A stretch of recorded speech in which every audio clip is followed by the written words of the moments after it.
गुजरात का सबसे बड़ा कूड़े का पहाड़।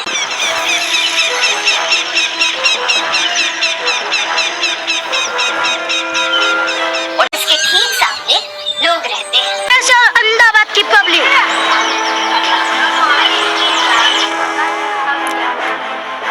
सांस लेने के लिए मास्क लगाना पड़ता है बच्चों को भी। ये हमारे गुजरात का एक ऐसा पार्ट है जो मेन स्ट्रीम मीडिया में इतना हाईलाइट नहीं होता। इस कचरे के पहाड़ से धुआं लोगों के घरों तक जाता है। घरों की हालत भी खराब है। देखो हमारे घर की कंडीशन पहले ये देखो, क्या करें हम लोग मजबूरी पे काम कर रहे हैं। देखो ना घर कैसा है। यहाँ वो मुसलमान लोग भी रहते हैं जो 2002 के गुजरात दंगों में अपनी जान बचाकर यहाँ आए थे। तलवार की नोक से बच्चा तुमने निकाले होंगे, क्या होगा? वो माँ तो वहीं मर गई, तो वो बच्चा तो नहीं गया था ना गोधरा की ट्रेन चलाने के लिए? सब लूट गया था, जल गया था।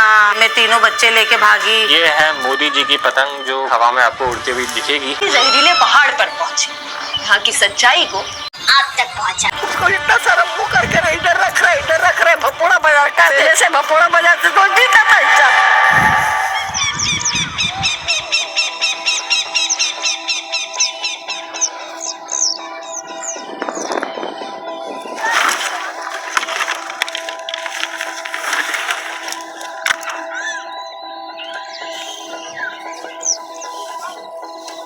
ये देखो ये कांच का टुकड़ा है, अगर गलती से मेरे जूतों में फंस गया तो पता नहीं कौन कौन सी बीमारियां हो जाएगी मुझे।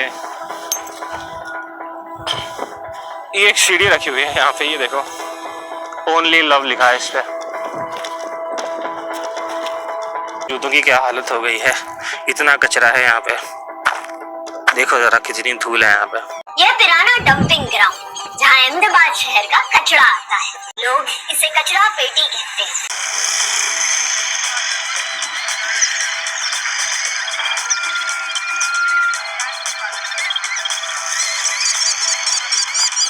इतना बड़ा है कि 3 क्रिकेट स्टेडियम्स फिट हो सकते हैं इसमें।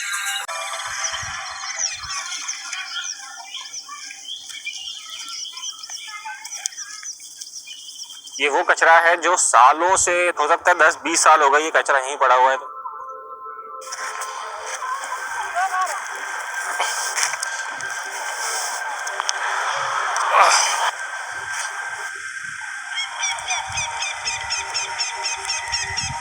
मैं पिराना लैंडफिल पे थोड़ा ऊपर आ चुका हूँ। देखो अब मेरे पीछे लैंडफिल पे आग लगी हुई है। कुछ केमिकल लीक हो रहा होगा उस पुराने लैंडफिल से।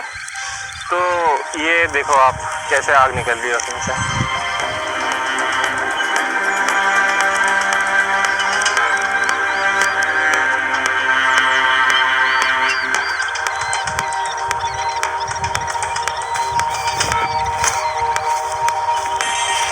जहरीला धुआं लोगों के घरों तक जाता है और उन्हें बीमार करता है।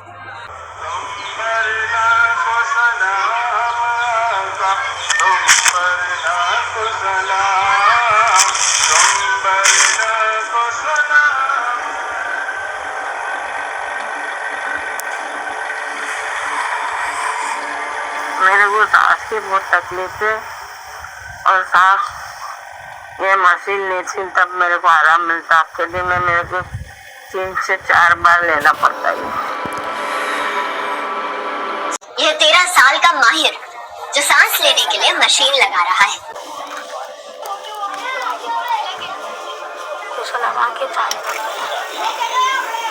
माहिर मुझे बताओ कि ये प्रॉब्लम कब से चालू हुई आपके साथ? ये 1-2 साल 2 साल हो गए। क्या बोला डॉक्टर ने? क्या? और मिट्टी की एलर्जी है। जब बहुत ज्यादा धुआं आता है या फिर भागम दौड़ी करता हूँ, जब बहुत ज्यादा फूलता खांसी ज्यादा आती है, काफ निकलता है।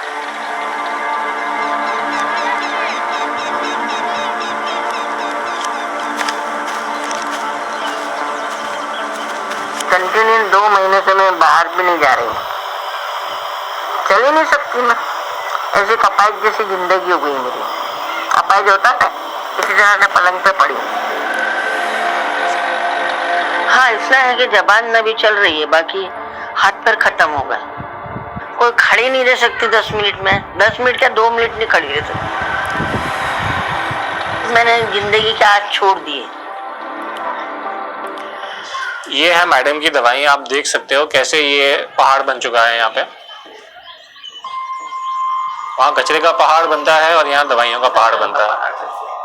15 से 25 दिन तक चलती हैं इतनी सारी दवाइयाँ जितनी शायद आज तक मैंने अपने जीवन में नहीं खाई होगी। दवाइयाँ खाती हूँ तो ऐसा लगता है जैसे मेरा पेट भर चुका है। डॉक्टर खुद कहते हैं कूड़े के पास रहते, यहाँ से निकल जाओ, तुम कहाँ जाएंगे? हम हमारा घर है यहाँ, हम कहाँ जाएंगे?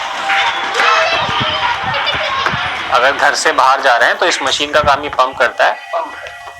1000 रुपए का ये छोटा सा पंप आता है, 10 दिन तक चल जाता है। ये सांस लेना है तो आपको इसका पैसा देना ही पड़ेगा। कुल मिला के 5 से 7 हजार की दवाई होगी। तो सोचिए सिर्फ दवाइयों पे कितना खर्चा हो रहा है।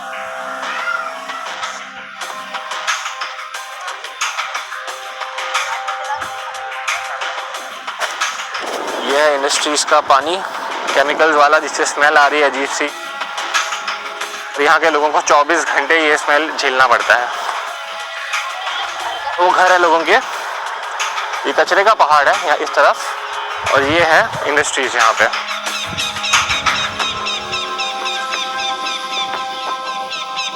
यहाँ वो लोग भी रहते हैं जो 2002 के गुजरात दंगों में अपनी जान बचाकर भागे थे। 27 फरवरी 2002 को गुजरात में जब Sabarmati train Godhra railway station से आगे बढ़ी, इसके एक डब्बे में आग लगा दी। डब्बे में हिंदू थे और जलाने वालों को मुस्लिम्स बताया गया। इसका बदला लेने के लिए बसायला घर मेरा पूरा उजड़ गया। मेरे घर में तो पूरी यूं तुम हाथ में पकड़ो तो पूरे बर्तन भी जल गए थे, इतना सारा केमिकल डाला था। मैं जब घर में से वहां से हम निकले थे तो हमारे पाँव में चप्पल भी नहीं थी, सिर पे दुपट्टा भी नहीं था। मैं तो मेरे बच्चे मेरे पास थे और मैंने दूसरे 3 बच्चों की भी जान बचाई थी। माँ को मार दिया गया था। तलवार की नोक से बच्चा तुमने निकाले होंगे, क्या होगा? वो माँ तो वहीं मर गई, तो वो बच्चा तो नहीं गया था मैं गोधरा की ट्रेन चलाने।